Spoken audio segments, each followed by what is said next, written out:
तुझ में रब देखता है यारा, मैं क्या करूं। सजदे सर झुकता है यारा, मैं क्या क्या क्या करूं। तुझ में रब देखता है यारा, मैं क्या करूं। सजदे सर झुकता है यारा, यारा यारा डीजे रिमिक्स यारा, मैं क्या करूं क्या करूं। ए ভদ্রলোক বাথরুম সিঙ্গার কিতা গাইরা হিসাব করি কারাইনি। ওই দোস্ত হিন্দি গান গাইরাম, এটা তো আমার হিসাব লাগেনি। হিন্দি গান যে গাইরা অর্থ বুঝরায়নি অর্থ হিন্দি গান যে গারায়। গান তো গান হইতে তো আবার অর্থ বোঝা লাগেনি। হিন্দি গান আবার অর্থ বোঝা লাগেনি। গান তো গানও। ও তে 12 বাথরুম তবে হিসাব আর অর্থ দুইটো বুঝাইয়া দিয়ার 12 আগে 12 বাথরুম তবে এরপরে হিসাব আর অর্থ দুইটো বুঝাইয়া। আচ্ছা 12 ইয়ার ব গুজলটা করি লই দো ব। মানুষটার যন্ত্রণায় বাথরুমও ঢুকে একটু গান গাইতে পারি না। এত রে ভাই এত খাদলি তার হলদা এত খাদলি এখন গানেরও ফুল তোলা শুরু করেছে রে বাবা মানুষটা। এত বাবা ঠান্ডার দিন যে শীত এমনি গুজব করতে দিছ না। ক তোমার কিয়র হিসাব আর কিয়র অর্থ তোমার কিয়র হিসাব আর কিয়র অর্থ তুমি বুঝাও মানে আচ্ছা জান তুমি কি জাত গান গাইছো, কিতা গান গাইছো তুমি চাই। ও তো গান গাইছে ওখানে যে শাহরুখ খানের বিশ্ববিখ্যাত গান যে তুজমে রব দেখতা হে ইয়ারা মে কিয়া করো, এটা গান গাইছি তো কি তৈছে বিশ্ববিখ্যাত ওল্ড ইজ গোল্ড, বিশ্ববিখ্যাত তারপরে ওল্ড ইজ গোল্ড আবার।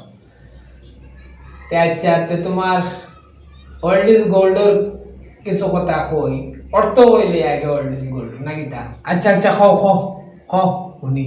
আচ্ছা তো অর্থ শুনো তুমি কিতা কইছো তুজমে রব দেখতা হে ইয়ারা মে কিয়া করো নাকি তা।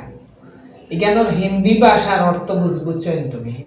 এর অর্থ হইল তরে আমার ক্ষুধার মতো লাগে,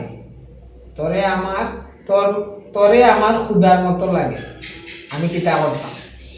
এরপরে কিতা কইছো সজদে সরজুক্তায় মানে সিজদায় আমার মাথা নত হয়ে যায় তোর কাছে।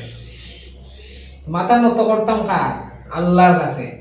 হে কিতা কর তোমার গানের ভিতরে যে তোমার ইমান খাইলার এখান তো তুমি বুঝরাই না। হ্যাঁ গানের ভিতরে তোমার ইমান খাইলার তুমি এখান বুঝরাই না। তুমি খুব আনন্দে বাথরুমের ভিতরে ঢুকিয়া তুমি গানগু গাইরা পালা কথা গাও, অর্থ বুঝলে অবশ্য হরিয়া তাকলাই নাই। তোমার গানের অর্থ বুঝাইলাম আমি ওখান, আর হিসাব হইল তোমার ইমান খাইলার। ও গানের অর্থ বুঝতা হিসাব বুঝতা এখন আমি কইছি তোমার বুঝছো নাকি তা কইছি। বাপ রে বাপ তুমি দুনিয়া বুঝাই লাইছো রে বাপ। আসলে তো হিন্দি গান শুনতে হইলে অর্থ হিসাব দুইটাও মিলাইতে হইব, অর্থ হিসাব দুইটাও বুঝতে হইব। এখান তো আমি আগে ভাবছি না রে বা, তোমার কথায় তো মানে আমার চোখ খুলি গেল। এরপরে প্রায় হিন্দি গান ম্যাক্সিমাম হিন্দি গানে ইমান নষ্ট করিলে। অথচ বাংলাদেশের মাঝে আমরা বাংলাভাষী মানুষ হিন্দি গান আমরা ওলা পছন্দ করি। কোনো বিয়ার অনুষ্ঠান হিন্দি গান ছাড়া চলে না, তারপরে যে কোনো জন্মদিনের অনুষ্ঠান হিন্দি গান না ছাড়া চলে না, যে কোনো ছোট থেকে ছোট অনুষ্ঠান হিন্দি গান ছাড়া আমরা চলেও না। ঠিক আছে, অথচ আমরা মুসলমান আর হিন্দি ভাষা যারা ব্যবহার করে তারা ম্যাক্সিমাম হিন্দু মানুষ, বিদর্ভী মানুষ। আমরা ধর্মপ্রাণ মুসলমান। সর্বোপরি আমরা কিতা করতাম অর্থ বুঝতাম, হিসাব বুঝতাম। একটা গান গাইতে হইলে, গান তো এমনিও হারাম, একটা গান গাইতে হইলে যে কোনো গান, তারপরেও গাইতে হইলে যে কোনো কবিতা কইতে হইলে, যে কোনো গান গাইতে হইলে তার আগে হিসাব বুঝবো, অর্থ বুঝিয়ে হিসাব মিলাইবো যে এই কবিতা আমার ইমান যাইব কিনা। যদি ইমান যায় এই ধরনের গান আমরা বর্জন করবো সোজা আলাপ। আমরা ইমান বিধ্বংসী হিন্দি গান এবং বাংলা যে কোনো গান থেকে দূরে থাকি, বিরত থাকি। গান জিনার মন্ত্র, গান একটা বেফায়সা, গান একটা গান মানে এটা জিনার মন্ত্র, গান মানেও খারাপ, গান মানেও হারাম, ঠিক আছে। বাদ্য বাজনা সহজে গান করা হয়, এই গানগুলা হারাম।